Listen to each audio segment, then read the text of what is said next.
Good afternoon and welcome to Well Aware with Michigan Medicine. I'm Ed Bottomley, the social media strategist for Michigan Medicine Department of Communication and a frequent moderator of the Well Aware webinar series. Today, all of our experts are joining me for almost an entire hour of a panel discussion regarding how to prevent and treat injuries throughout your life, how to get ready for school sports, and how to live a full and active life without pain. We'll begin with those who submitted questions in advance and then get to our live audience who are joining us through Zoom. To submit a live question at any time, please use the Q&A feature at the bottom of your screen. We'll do our best to get to as many as possible. Joining me today are Dr. Michelle Caird, Professor and Chair of Orthopedic Surgery, Dr. Adam Levno, Assistant Professor of Physical Medicine and Rehabilitation, Dr. Bruce Miller, Professor of Orthopedic Surgery and Medical Director for MedSport, and Stacey Pogorek, Physical Therapist and MedSport Domino's Farms Clinical Site Supervisor. At this time, I'd like to invite all the panelists to join me on the stage as they give you a brief insight into their professional specialties before we launch into the question and answer session. First up, we have Dr. Michelle Caird, one of a handful of women in the United States to be appointed chair of an orthopedic surgery department with a residency program. A member of the faculty since 2004, Dr. Caird is now the Harold W. and Helen L. Gehring Professor of Orthopedic Surgery. Dr. Caird, please tell us about your line of work and specialty. Thank you, Ed, and thank you everybody for being here today. I'm Michelle Caird. I am the chair of orthopedic surgery here at University of Michigan and Michigan Medicine. I am also a pediatric orthopedic surgeon, and that means that I take care of sprains, strains, pains, broken bones in kids, and we see a lot of those in the summer. We also really work to help kids get ready for going back to school and going back to sports. And we're here for kids for sports injuries as they get back into their activities in the fall through school.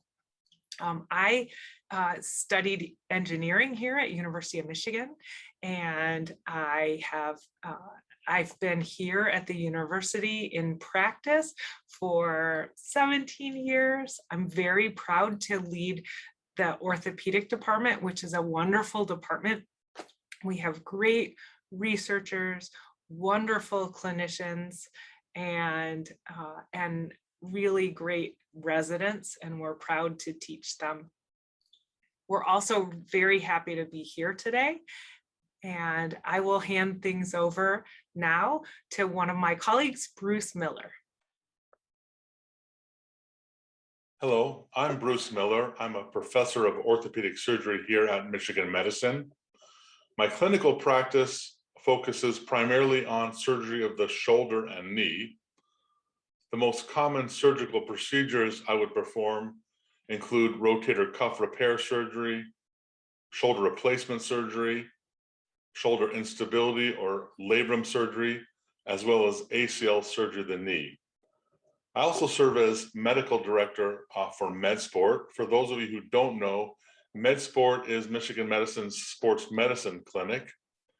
In my role as medical director, I oversee the clinical services here, including our orthopedic sports medicine clinic, our sports physical therapy services, as well as Neurosport, which is a clinic that provides care to our athletes who have sustained concussions and head injuries. We're certainly a full service sports medicine clinic and can manage all sports medicine injuries across the entire lifespan. Our group also provides musculoskeletal care for all of the University of Michigan student athletes. So for example, my colleague Ashish Bedi and I serve as orthopedic team physicians for the University of Michigan football team, and we're excited as we gear up for another season this fall. Other partners here at MedSport manage all the student athletes at Eastern Michigan University.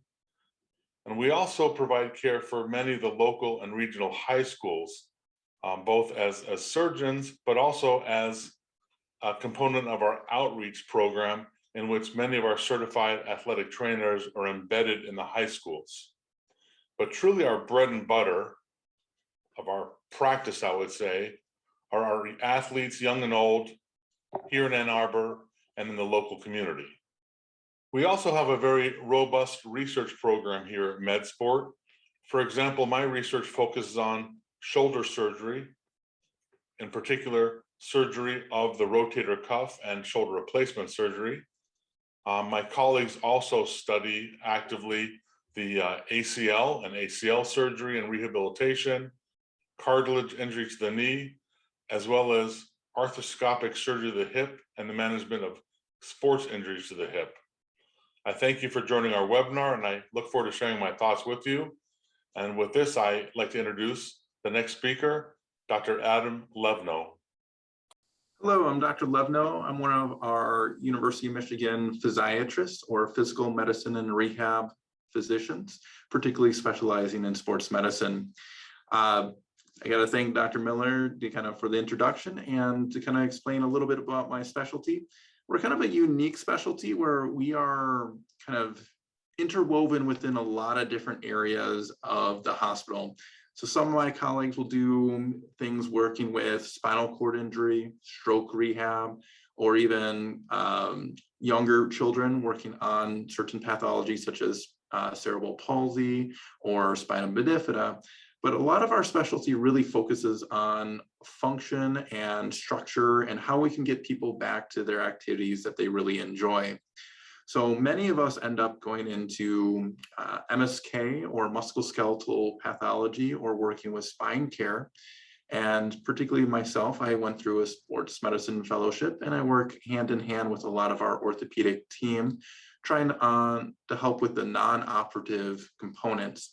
And we really kind of expand that into our full spectrum of who this team is, working from our surgeons to our primary care, to even our athletic trainers and physical therapists such as Stacy.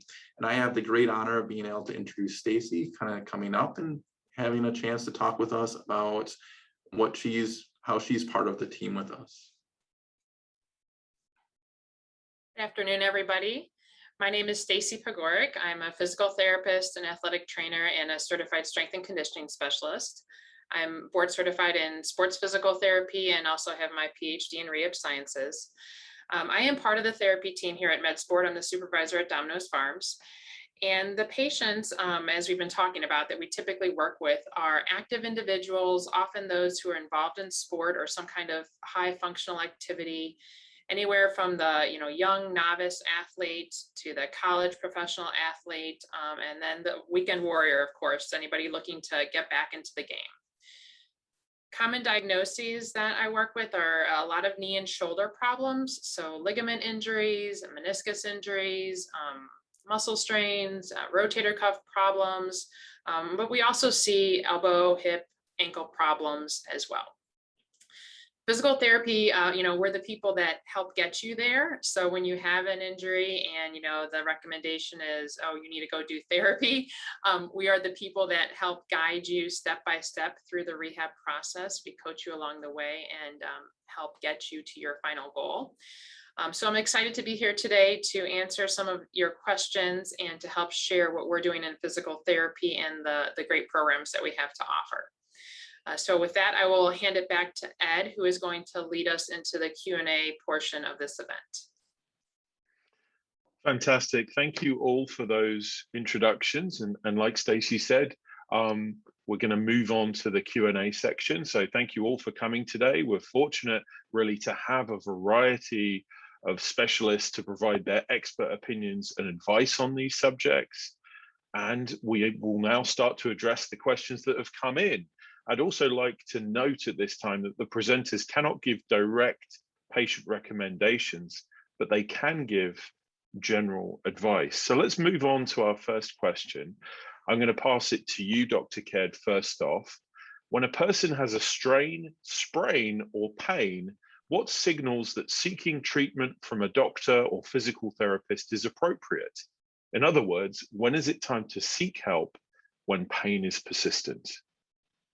Thanks, Ed. I think this question is really great.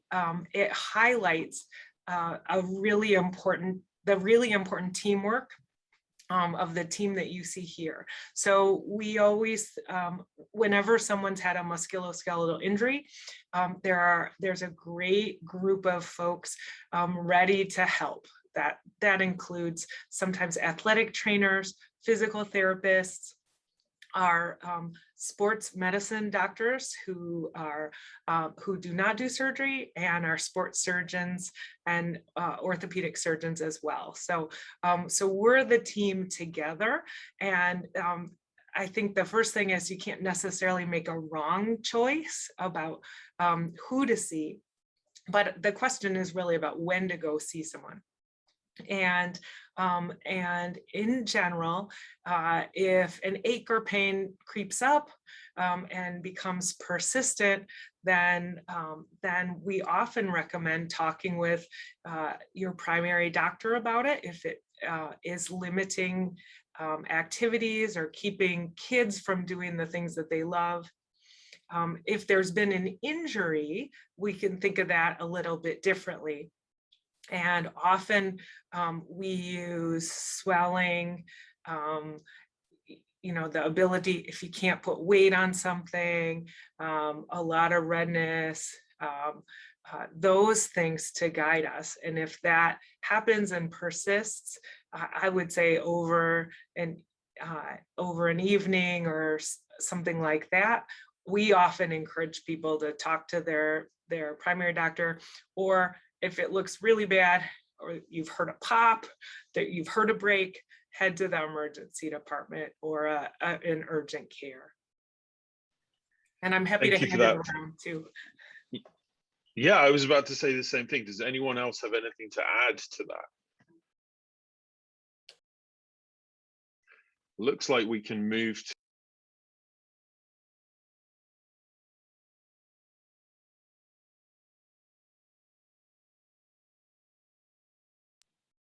pardon me, when someone is dealing with musculoskeletal pain, when should they see their primary care doctor versus a sports medicine doctor? And I'm going to pass that to you, Dr. Miller. Thank you, Ed. I want to elaborate a little bit on what Dr. Caird said, because I think she initiated the answer to this question. I think my best advice is get to know your primary care physician well. Many of them are remarkably experienced in dealing with musculoskeletal conditions, and many aren't, and that's okay. And so I'd get to know what your primary care offers and what they don't offer, and then go from there. But in general, as Dr. Caird said, chronic conditions, we often refer to them as degenerative conditions, arthritis, tendon issues, things that have been there for a long time, are often best initiated with evaluation and treatment in the primary care setting. I think the role for a sports medicine clinic is for the management of acute musculoskeletal injuries. I was well yesterday, I had an injury, and something's not right today. It's often associated with a feeling, a rip, a pop, a sensation. There's often swelling, redness, inability to walk, inability to raise your arm, numbness, tingling. If there's an onset of new symptoms that weren't there prior to a traumatic episode, then please come in right away. Dr. Caird mentioned some resources such as an emergency room or urgent care. We also have we call it an acute sports medicine clinic here at MedSport, and we get most of our patients in the same day if they have an acute sports or non-sports injury, and that would be my advice, Ed. Thank you. Thank you for that. Does anyone else have anything to add to Dr. Miller's answer? The next question that we have up, I'm going to push to you, Stacey. Actually, I see you saying something. Did you want to jump in? I was just going to echo Dr. Miller's comment about the acute injury clinic. That is something that I will always mention to a patient when they are leaving, and they'll say, gosh, I wish I knew that when I first got hurt, because sometimes it takes a while for somebody to get into therapy by the time they've went to the ER or waited for an appointment at their primary care and then got a referral over to orthopedic surgery and then got over to therapy. And time is really of the essence with some sports medicine injuries. We know the quicker that we can get started on things, the quicker we can get things better. And we all want to get you back into the game. So the Acute Injury Clinic, as Dr. Miller mentioned, and we can put the phone number up in the chat here for everybody, is a great way to call. It's not really appropriate for those chronic things, something that's, back pain that's been bothering you for years. We're talking about something that happened at the game last night, and it was, a 7 p.m. game, and then you don't know what to do, where to start the next day. Give us a call. Thank you for that addition. And you know what? The next question is for you too, Stacey. When treating an injury, when should I use heat versus ice? Sure, great. That's a great question. One way to think about heat versus ice is to identify whether it's an acute injury or a chronic injury. And when we think about acute, what we're talking about is something that's happened within the past 24 to 48 hours. And in that situation, ice is the best answer. So the ice will help calm down swelling. It will help decrease inflammation. It will reduce some of the pain to the irritated tissue. So an example of this would be if you were running and you felt you pulled a muscle, or you twisted your ankle, you think you sprained your ankle. Ice would be the answer in those scenarios. And then ice is also good after a really good hard workout when you know you pushed yourself really hard. It's good to prevent any ache or pain in an area that's healing or problematic area that you've had in the past. And then heat is good for more chronic issues, lingering aches and pains. Things like stiffness or arthritis often respond well to heat. When you're applying the heat, you can use that with a heating pad, a wrap, or even just getting into a warm shower or bath. Muscles respond well to the heat and you become more flexible. So if you have some of those stiffness, aches and pains, or chronic things, heat is typically the best answer.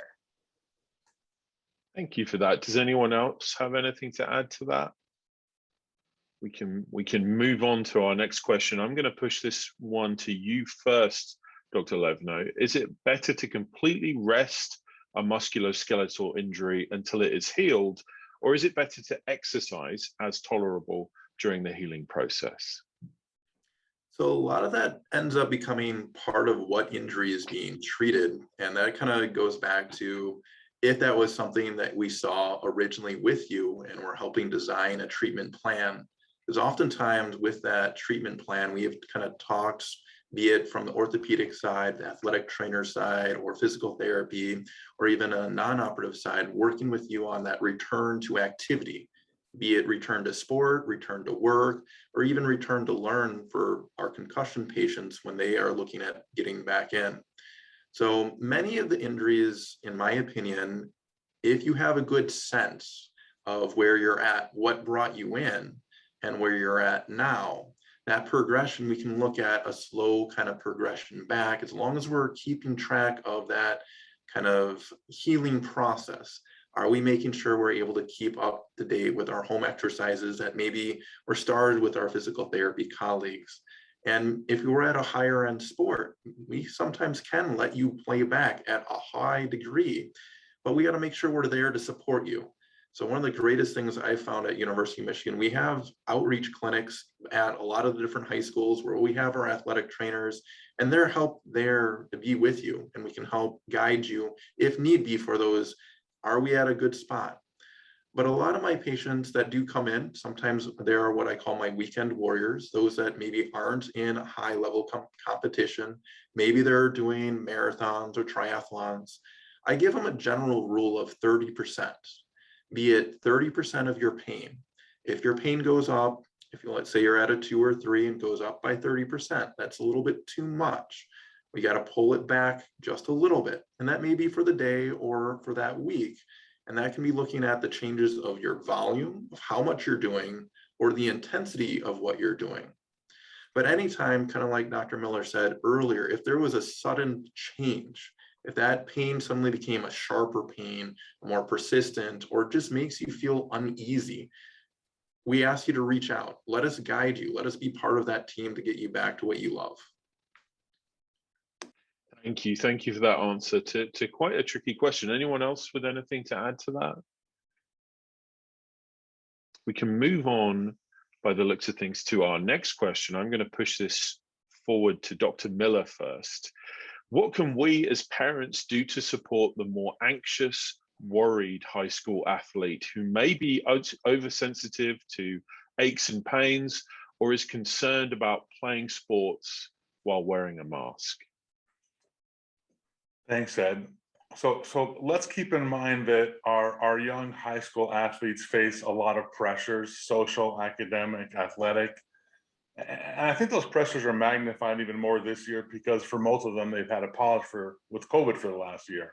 So I think they're doubly anxious, but rearing to go. I think the question is kind of what resources are available. Let's take a step back. Many of our young athletes are, I would say, inexperienced with the aches and pains of sports and exercise. So I think for some of the inexperienced ones, it's really hard to discern the difference between the aches and pains of sports, the normal aches and pains, versus the discomfort of a true injury. And that comes with experience and that comes with time, but that also comes with some mentoring and resources. So what are those resources? I think the question was specifically our high school athletes. Most of our high school athletes have a certified athletic trainer embedded in their schools. And that's an outstanding resource. They're essentially the primary care providers for our young athletes. And that would be, I would say, the first resource.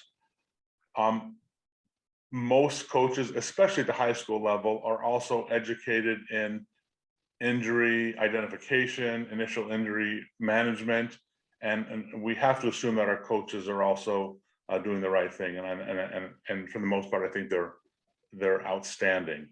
You mentioned masks, and this doesn't need to be politicized in any way. The mandate for masks, changes like the wind, but there are mandates and clear guidelines from local agencies, and we just need to follow them for safety for ourselves and for others and our community. And I believe presently, for example, we all are mandated to wear masks in our health system, and now more recently in all of our university and campus-wide settings. I think our young athletes are not currently wearing masks when they're outdoors, but probably it's suggested to be indoors. But masks are they're there for a reason. They help keep all of us safe, and I think these young athletes have been wearing masks for the last year. So it's not the novelty that it was a year ago, and I think we're getting onto it. Breathing through a mask is not that big of a challenge. Many of us do it professionally all day, every day, our whole careers anyway. And I think these young men and women who are playing high school sports are just, for better or for worse, they're getting used to it. And so I think as care providers and as parents of young athletes, we just have to remind our children in the community that masks serve an important role. And I'll leave it at that. Thank you very much for that, Dr. Miller. Does anyone else have anything to add to that? I think that was great. The next one I'm going to pass to two of you. I think this is something that Dr. Caird and Dr. Levno could really give a good answer to. When should I be concerned about my child complaining about back pain? Dr. Caird, let's go to you first. Thanks, Ed. Back pain in kids is something that we always want to be aware of. There are some regular aches and pains that teenagers can go through, especially in the low back. And if that, in general, I say that if that isn't keeping kids from participation in their sports, if they're walking normally, those are all okay things. I say, if you're walking like a little old lady and you're only 14, then maybe we should definitely be looking into something like that. When we see kids, we test things like tightness in the hamstrings, like the ability to touch your toes and things like that. If we're seeing changes there, then or if you're seeing changes there, then that's somebody that we'd really like to see. In littler kids, back pain is something that we really most often want to investigate at the primary care doctor's office or at the specialist's office. But in athletes, we can, just as Dr. Miller was explaining, we can see some regular old aches and pains in the low back without troubles. And I think I treat scoliosis as well as some other mechanical back injuries that teenagers can have. And I partner with Dr. Levno and Stacy and the therapists in this as well. Let's move on to our next question. This question reads, I'm going to need surgery to repair a torn ACL and MCL. What will happen during the surgery and what is the recovery like? And I'll pass that first to Dr. Miller and also to Stacy as well. Thanks, Ed. And this is the management of an acute knee injury, especially one that requires surgery, is very much a team effort between the patient, the surgeon, and the physical therapist. And we all three work together for a long period of time to get back to business. I think you mentioned an ACL tear and an MCL tear. Yes, that's a fairly typical injury pattern in a sports injury to the knee. An injury to 2 of the 4 ligaments. Without getting terribly technical, the MCL ligament, the ligament on the inside of the knee, almost always heals on its own with appropriate care. The ACL ligament, one of the crossing ligaments inside the knee, does not. So for our young athletic population with an ACL tear, we usually recommend a surgical reconstruction, not a repair, but a reconstruction to allow them to get back to all their activities.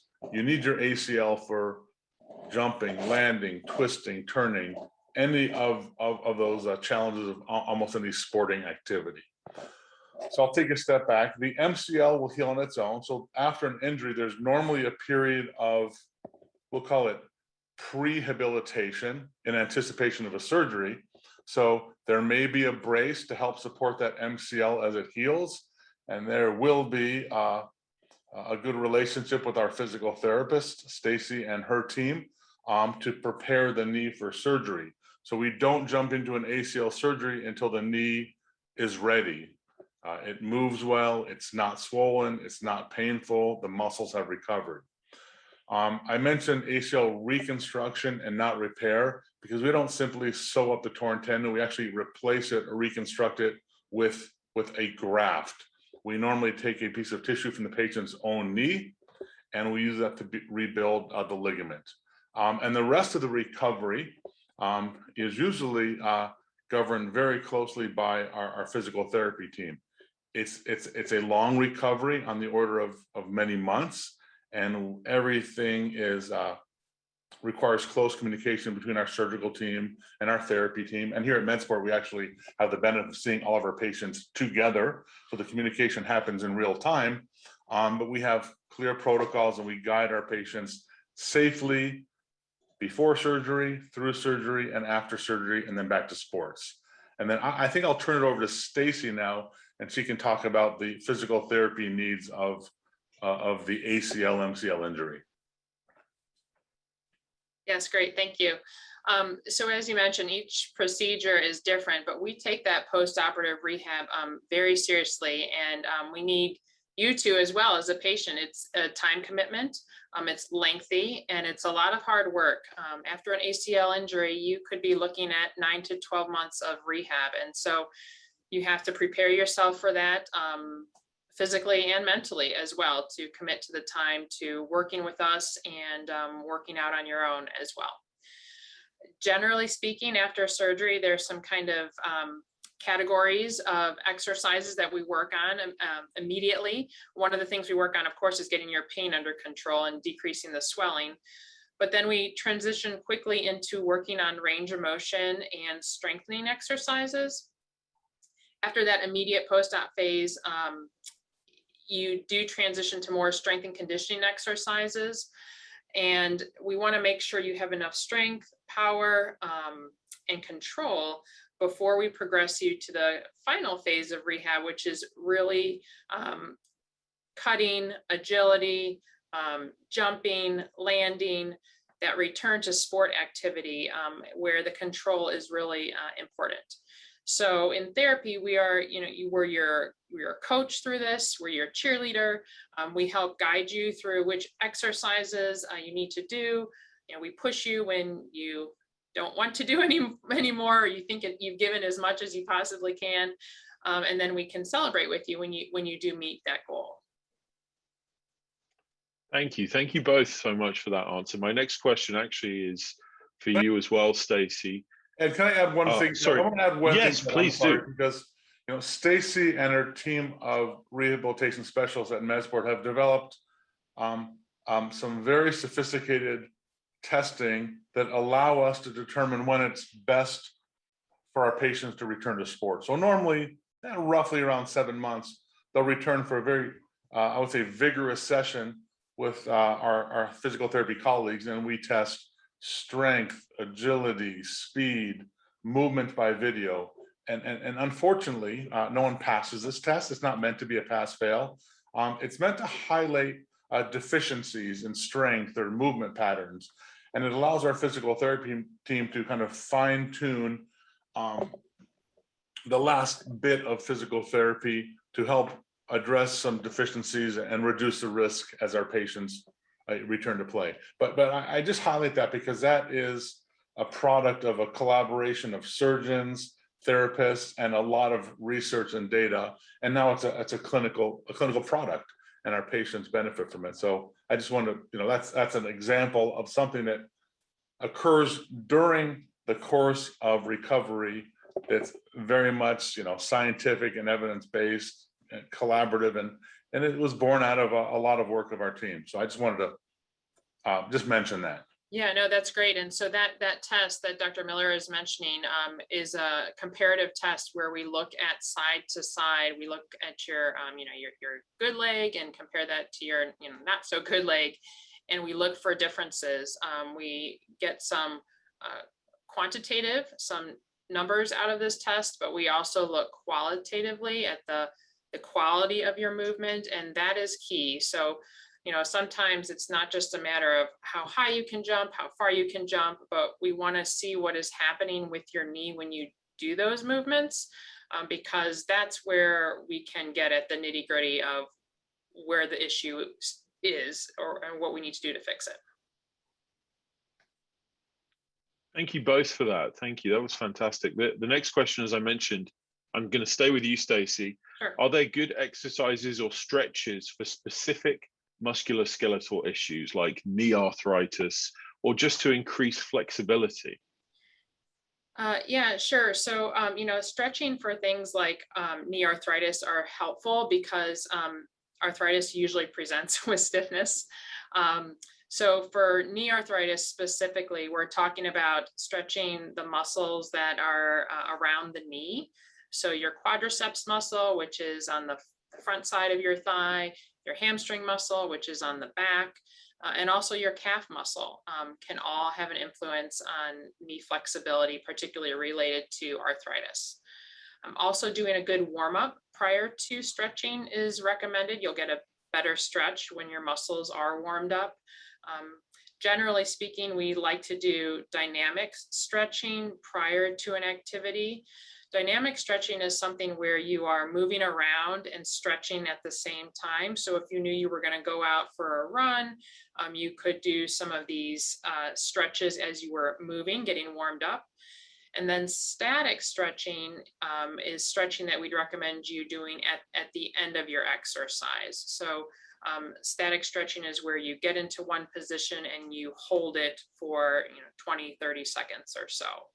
We don't really recommend that the bouncy, the ballistic stretching anymore. So really, stretching is a great exercise for knee arthritis. Thank you. Thank you so much for that answer. The next question, I'm going to pass straight to you first, Dr. Levno. How will I know when it's time for a hip or knee replacement? All right. Well, when we talk about a hip or a knee replacement, oftentimes we're trying to figure out what is the cause. Why are we first approaching that idea? So oftentimes we're looking at where is your pain, and we're correlating that with your imaging. So looking at either x-rays or MRIs of the affected joint, be it your knee or your hip. And we're making sure that what you are feeling matches to what we're actually seeing inside the joint, be it arthritic changes or sometimes meniscal changes. And in the hip, there's even something called the labrum that can get injured, which is a seal around the hip, kind of like a saran wrap seal.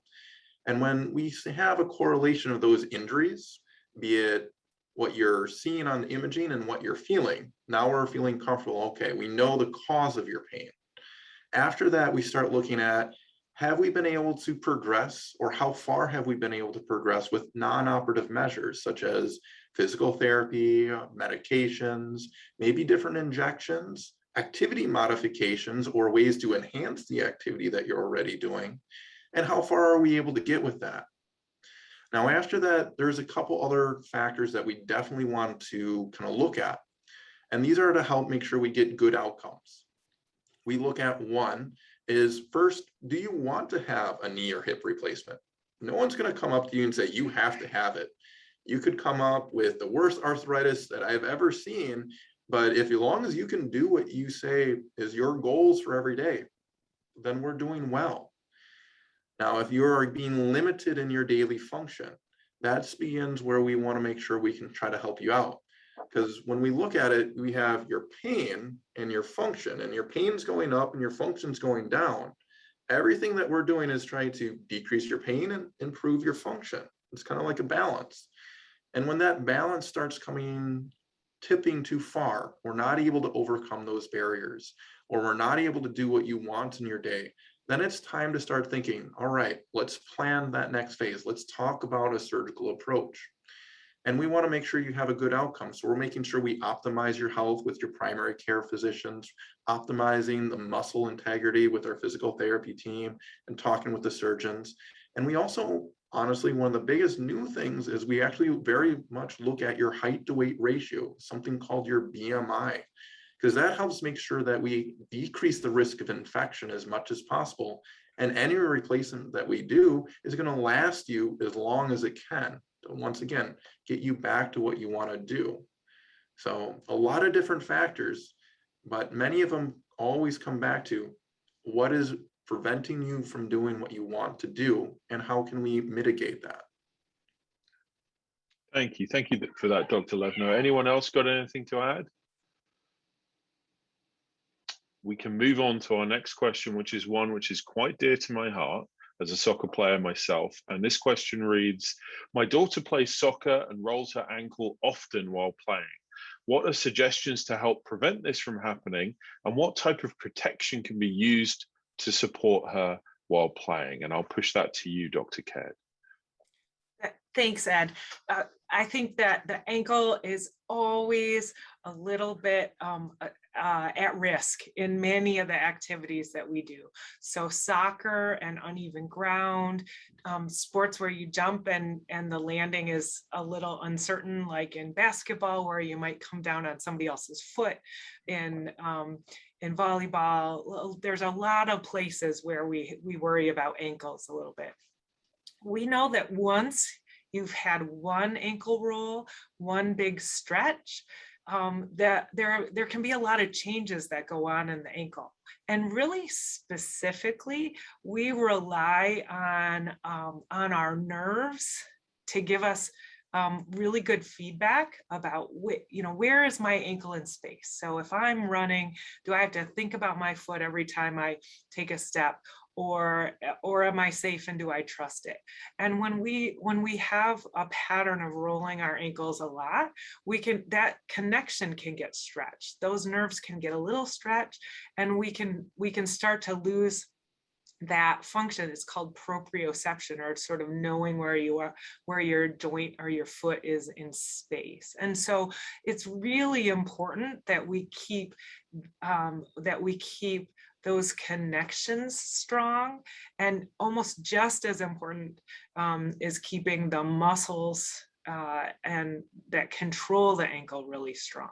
So if there's lots of rolling that's happening, sometimes some therapy can be really helpful in retraining our brain to know where our foot is in space. That's a really important part. And also training the muscles to be as strong as possible for protection.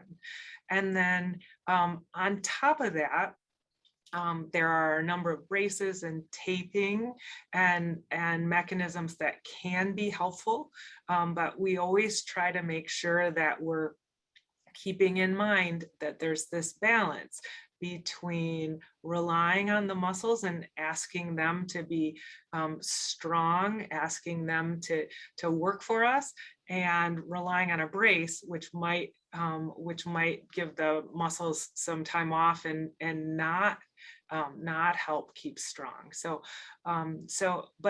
But really making sure that we're retraining so that proprioception, or that impression of where our foot is in space, is a really important part of recovering from injury. And I'm wondering if maybe Stacy can comment a little bit more about bracing and taping and some of our other measures that we can do. Yeah, sure, I'd be happy to, and kind of echo what you said, in that the bracing and the taping are there, and that we can use those as some adjuncts, but really we want to work on the balance, the proprioception, the muscle strength, because we don't always want to rely on having something external, the brace or the tape, to help provide us with that support. And you never know, when you step in a hole, when you get a bump, your ankle can twist, or you can, stretch those ligaments.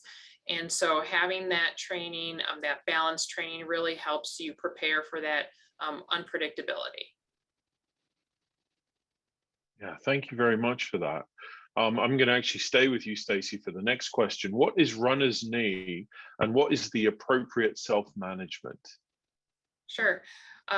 So runner's knee, or anterior knee pain, which happens a lot in runners, is really actually quite complicated to treat. It's often multifactorial, which basically means there are a lot of things that could be causing that pain in the front of your knee. Sometimes the pain is really the result of a mechanical issue that's happening at the knee. Sometimes it's a result of muscle weakness that's happening at the hip. And sometimes it's the result of the foot position as your foot is hitting the ground when you're running. It can also be a combination of all of those things. So, that's hard to figure out on your own. And again, that's where our specialty is. We can do a table assessment, a treadmill assessment. This is our wheelhouse. We can help narrow down where your issue is and what you need to do to be efficient in managing your care. Specifically for running, we do have a runner's clinic here at MedSport, where clinicians who are specifically trained in treating running injuries can help you and steer you in the right direction. In addition to the runner's clinic, I'd also like to highlight some of the other specialty programs we have. We have a performing arts program, a hockey program, a throwing program, a golf fit program. You name your sport, we want to help you try and get there. So this information is available on our website, and we've mentioned the acute injury clinic, also just to try and help you get to where you need to be. Thank you. Thank you so much for that answer. Does anyone have anything to add? Looks like we can move on to our next question. This one I'm going to push to you first, Dr. Miller. How can I distinguish good pain, like a sore muscle that will now get stronger, from bad pain, like perhaps an injured rotator cuff? Thanks.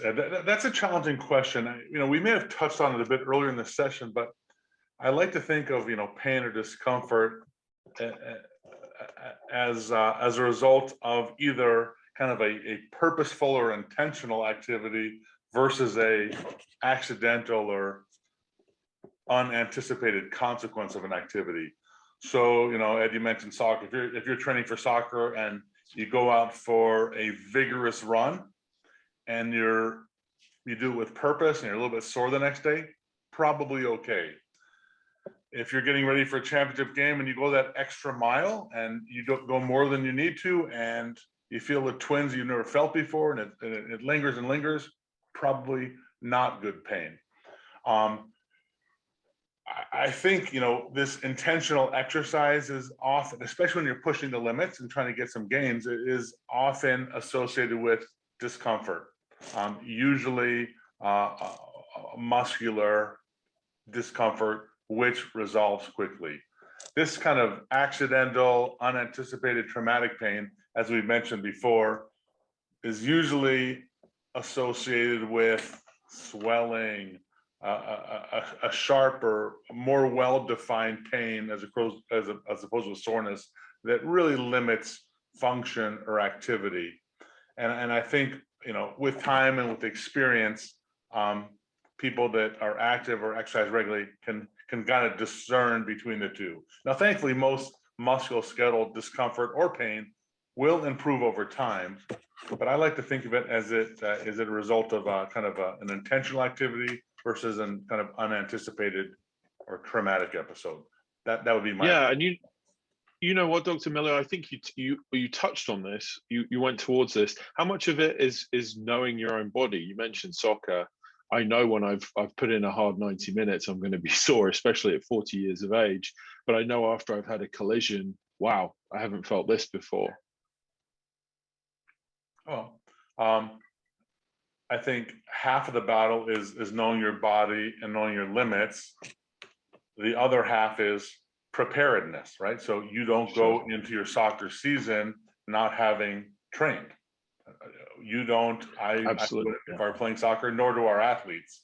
And, probably Dr. Levno, who I think is keen on running, and Stacy, who managed a lot of these injuries, can tell you that there are a lot of strategies for preparedness for sports, strength and conditioning, physical fitness, stretching, whatever it may be.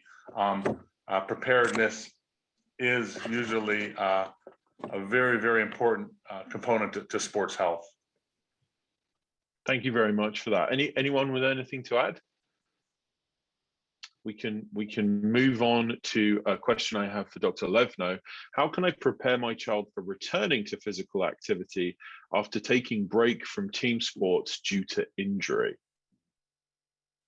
So that's actually a great question, and it's a sometimes complicated and sometimes a very simple answer depending on the injury and what's going on. And I want to kind of broaden that a little bit, because when we talk injury, oftentimes we're thinking like a scrape, a fall, a surgery, a tendinopathy, or like an over injury to a tendon.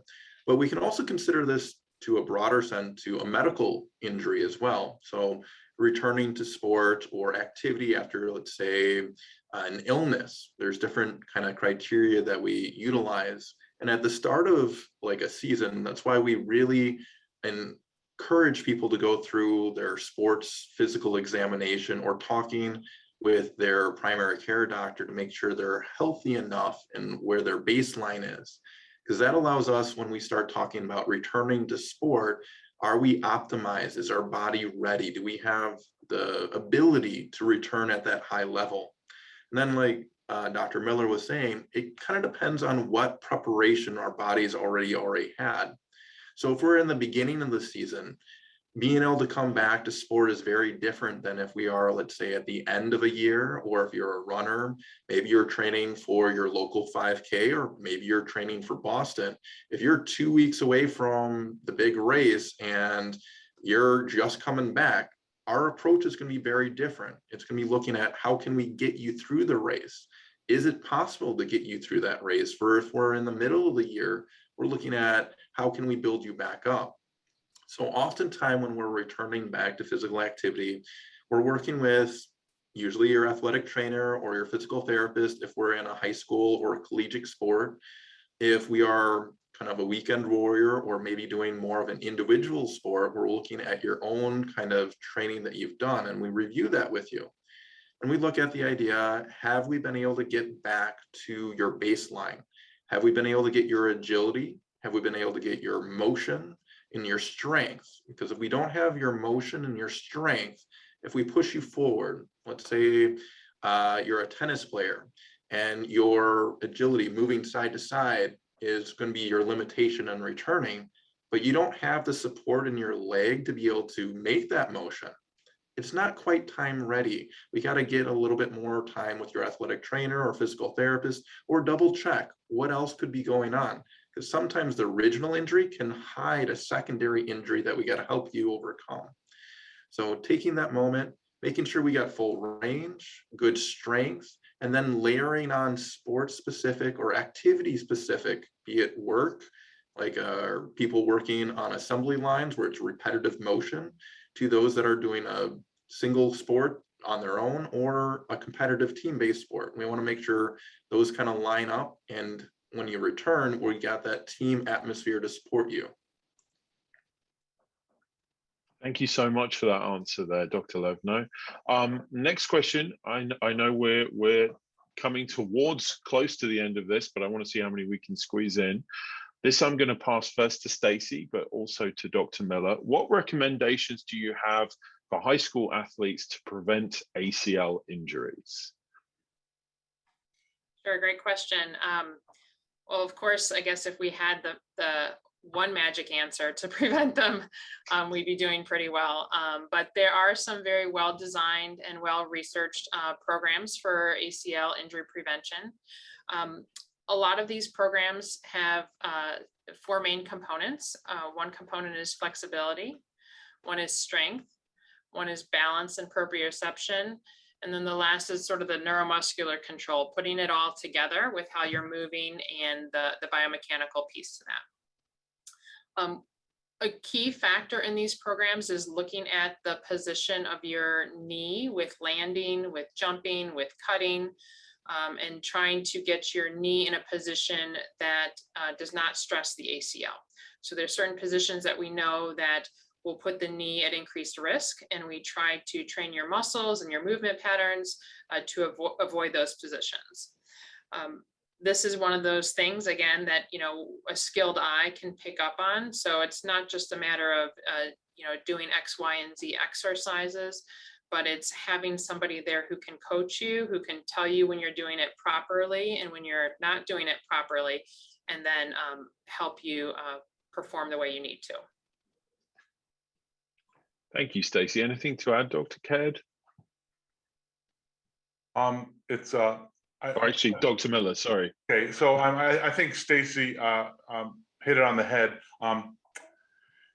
Most of this evidence comes out of her world of physical therapy, but there's now a mounting body of evidence that suggests if you take an individual or a team of individuals and guide them through some specific training, again, movement training, how to jump, how to land, and not just good old-fashioned strength and conditioning, that you can have a meaningful reduction in the incidence of ACL injuries. It's nothing surgical. It's not magic, but it's real, and it's on the rehab or, again, preparedness side of the equation. And usually those programs, they're approximately 6 weeks or so, 6 to 8 weeks, and so it doesn't take that long to help train yourself, but it can have a lasting change. Thank you. Thank you both for that. You know what? I think we're going to jump to our last question. You've been answering so many, but I think we can squeeze this last one in. It's directed to all of you. What are Michigan medicine physicians and therapists doing to help innovate musculoskeletal care for our patients? Anybody want to start on that one? Dr. Caird? I can jump in first. I'm really proud of our musculoskeletal team, and I'm just going to brag that our orthopedic department is in the top 10 orthopedic research departments in the United States. And that all of that work and research is really dedicated to understanding our bones, our joints, our muscles and function. We do that in the laboratory, but we also do it in the clinical setting. And our partners at MChamp and our partners at ESSE do great and amazing work in clinical research, in product research, and the University of Michigan is just a very exciting place for moving this forward and helping to really translate that back to patients and help athletes to really be able to function at their very best. So that's a big broad view. I'll pass it on. It is a big broad view. We do have about 60 seconds left, but I'd love for anybody else to jump in too. It may not be. I'll make two comments. One is we are a remarkably collaborative group. You know, all these caregivers on this line, we all know each other well. Right? Many of us work in these, combined musculoskeletal centers where we see each other. In Stacy's case, I see my patients with Stacy or one of her colleagues at my side. So the communication happens real time. So we've designed these centers to, get the patient to the right provider first time around, or the right team of providers. And that works really well. And the other plug I'll say is we're very committed to our research. And in our center, I mentioned shoulder, hip, knee, cartilage, pediatric sports surgery. So a lot of the things we do are, if they're innovative and cutting edge, but they're evidence-based, and most of the research is happening right here in our center and in a very collaborative way. Thank you. Dr. Levno, do you have anything to add? Stacy? I can quickly add on to what's already been said, and I think it's really that different lenses that we each bring, because we have that communication model where we're all talking to everyone. So when we see things from the operative to the preventative measure, all the way across that spectrum to even the recovery, each of us brings a different little piece to that puzzle to help someone get back to competing however they want. And we can help investigate that. And we have the people around to help answer those questions. It's one of the great things about being at University of Michigan. We have so many people that are interested and have the ability to investigate. We just got to ask the questions to each other.